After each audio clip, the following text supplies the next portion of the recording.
சமீபத்தில் super star Rajinikanth அவர்களுடைய நடிப்பில் வெளியான கூலி திரைப்படத்தில் நடிகர் அமீர் கான் அவர்கள் ஒரு கேமியோ ரோலில் நடிச்சிருந்தார். அதற்காக அவர் 20 கோடி ரூபாய் வரைக்கும் சம்பளம் வாங்கியிருக்காரு அப்படின்ற செய்திகள் வெளியாச்சு. ஆனால் அதையெல்லாம் இப்போ முற்றுப்புள்ளி வைக்கக்கூடிய வகையில் என்ன சொல்லியிருக்காரு அமீர் கான் அப்படின்றத கேட்டு தமிழ் சினிமாவே ஆடி போயிருக்காங்களாம். ரஜினிகாந்த் நடிப்பில் கடந்த 14ஆம் தேதி வெளியான படம் கூலி. இந்த படம் எதிர்மறை விமர்சனங்களுடன் திரையரங்குகளில் ஓடிட்டுருக்குன்னு தான் சொல்லணும்.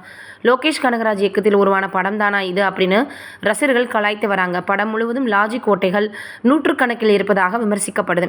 இந்த படத்தில் நட்சத்திர பட்டாளமே நடிச்சிருக்காங்க. இந்தியில் இருந்து அமீர் கான், மலையாளத்திலிருந்து சௌபின் சாஹிர், கன்னடத்திலிருந்து உபேந்திரா, தெலுங்கிலிருந்து நாகார்ஜுனான்னு நடிச்சிருக்காங்க. இதில் சௌபின் மட்டும்தான் நடிப்பில் ஸ்கோர் பண்ணியிருக்காரு. உபேந்திரா போன்ற சிறந்த நடிகர்கள் வீணடிக்கப்பட்டிருக்காங்கன்னு கமெண்ட்டுகள் ஏற்கனவே வந்துட்டு தான் இருக்கு. சௌபின் சாஹிர் மட்டுமே இந்த படத்தில் ஒரு மிரட்டலான அசத்தலான நடிப்பை கொடுத்திருக்கார். அவரது நடிப்பும் அனிருத்தின் இசையின் மட்டுமே ஓரளவு ரசிகர்களை திருப்தி அடைய வச்சிருக்கு. சண்டை காட்சிகள் பிரமிக்க வைக்குது. மற்றபடி இந்த படம் எந்த விதத்திலும் ரசிகர்களை கவராத ஒரு டம்மி படமாக இருக்குன்னு எரிச்சலடைய வைக்குதுன்னு பல விமர்சனங்கள் வந்துக்கிட்டே தான் இருக்குது. இதில் அமீர் கான் அவர்கள் கிளைமேக்ஸ் காட்சியில் 4-5 நாய்களை பிடிச்சிக்கிட்டு ஹெலிகாப்டரில் இறங்குகிறார். பிறகு ரஜினியை வெட்ட வந்துட்டு தேவா அண்ணன் அப்படின்னு பிரமித்து போகிறார். பீடி கொடுத்துட்டு இது ரொம்ப நல்லா இருக்கே அப்படின்னு பீடி கட்டையை உபேந்திராவிடமிருந்து வாங்கிக்கிறார். பிரதான வில்லன் நாகார்ஜுனா கொல்லப்பட்ட பிறகு படமே முடிந்த நிலையில் அமீர் கான் வரக்கூடிய காட்சி ரசிகர்களுக்கு மனதில் ஒட்டவே இல்லை.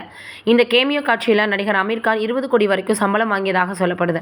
ஆனால் அமீர் கான் அவர்கள் சமீபத்தில் என்ன சொல்லியிருக்காரு அப்படின்னா, கூலி படத்தில் நடிப்பதற்காக நான் 20 கோடி ரூபாய் சம்பளம் வாங்கியதாக தவறான தகவல் பரவி வருது.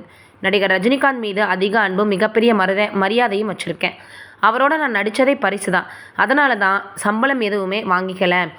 நான் இன்னும் சொல்லப்போனால் அதை பற்றி யோசிக்க கூட இல்லை அப்படின்னு ரொம்பவே பார்த்தீங்கன்னா தெளிவாக சொல்லியிருக்கிறாரு. இது மிகப்பெரிய இல்லை, இப்போ எல்லோருக்குமே ஷாக்காக தான் இருக்குது.